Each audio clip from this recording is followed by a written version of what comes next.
Et yo tout le monde, j'espère que tout le monde va bien.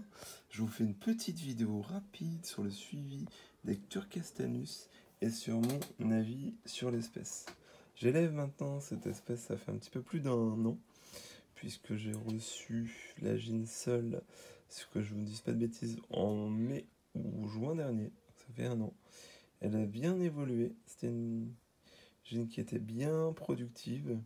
Par contre, cette espèce, pour moi, est quand même assez ennuyeuse puisqu'elle est très timide. Elle ne sort rarement chasser, hormis la nuit. Mais sinon, c'est vrai qu'on la voit vraiment peu chasser.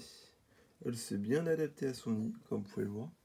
Hormis quelques déchets qu'elle m'a mis, enfin de déchets, de sable et de cailloux principalement. Si vous regardez. Dans le nid, généralement, c'est plutôt pas mal. Donc ça se développe. Pas de souci pour le développement, hein. Passer la fondation qui est un petit peu délicate, ça pose pas de problème. Une fois que vous l'avez fait fonder, ça roule tout seul. Mais honnêtement, c'est une espèce magnifique. C'est ce qui la sauve. C'est des petits bijoux avec les majors qui sont énormes, la gine, les couleurs. Mais au niveau du comportement, il se passe pas grand chose, quoi.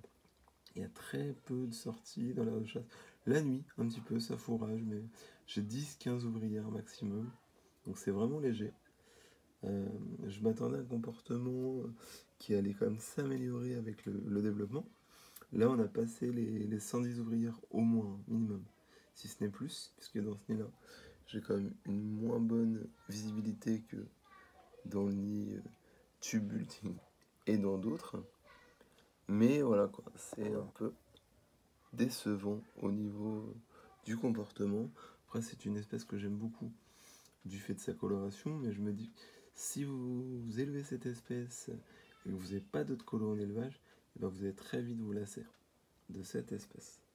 Malgré sa beauté qui va vous souffler à chaque observation, et ben clairement, là, en comportement, il se passe rien de spécial. C'est le calme au plat.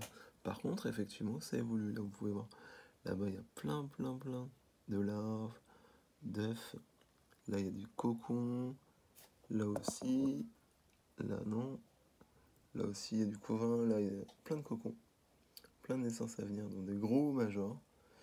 Mais par contre, effectivement, c'est une espèce vraiment très timide.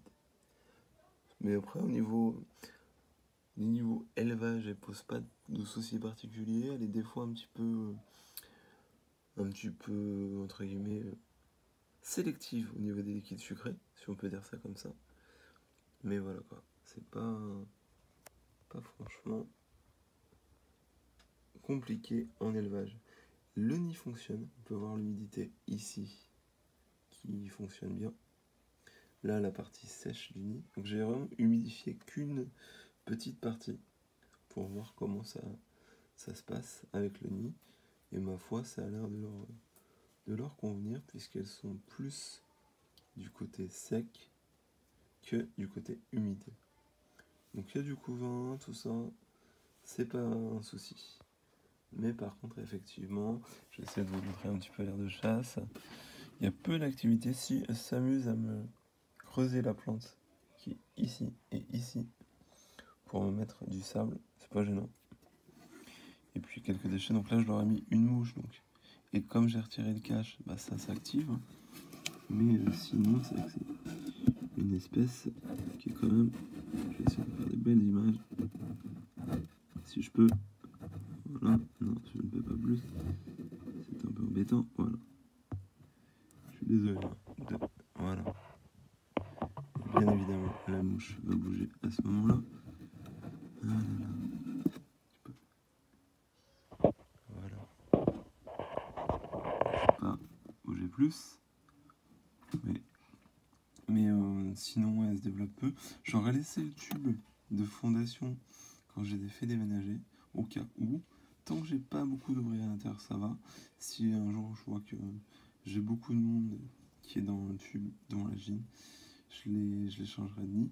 Mais pour le moment, ça a l'air de leur convenir plutôt bien, hein, ce nid. dézoomer un petit peu. Pareil, les liquides sucrés, comme je disais, elles sont sélectives. Là, en ce moment, elles boudent le miel, alors qu'habituellement, elles se jetaient dessus. Ça ne leur plaît plus.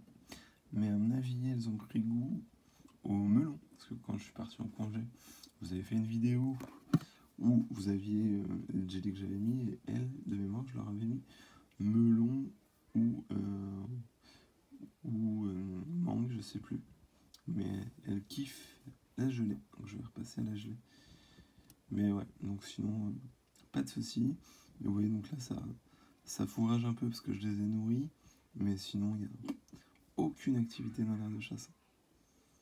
Là, si j'avais pas nourri et pas retiré le cache, eh bien, vous auriez vu 1-2 ouvrières qui se battent en duel dans l'aire de chasse et c'est tout. C'est un peu dommage, quoi. Mais bon, après, ça reste quand même une espèce que j'aime, pas de soucis.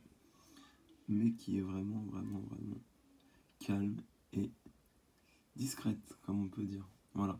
Donc pour le moment, les Turcastanus, bien sûr, restent à l'élevage. Je vais essayer de les faire développer plus. On verra si le comportement change, j'espère. Parce que si le comportement ne change pas, effectivement, à terme, pour moi, au niveau observation, ça va pas forcément être le top du top. Mais à voir. Voilà pour le retour que je peux vous faire sur cette petite espèce. Ça reste quand même un petit bijou, un petit joyau de la Myrmico.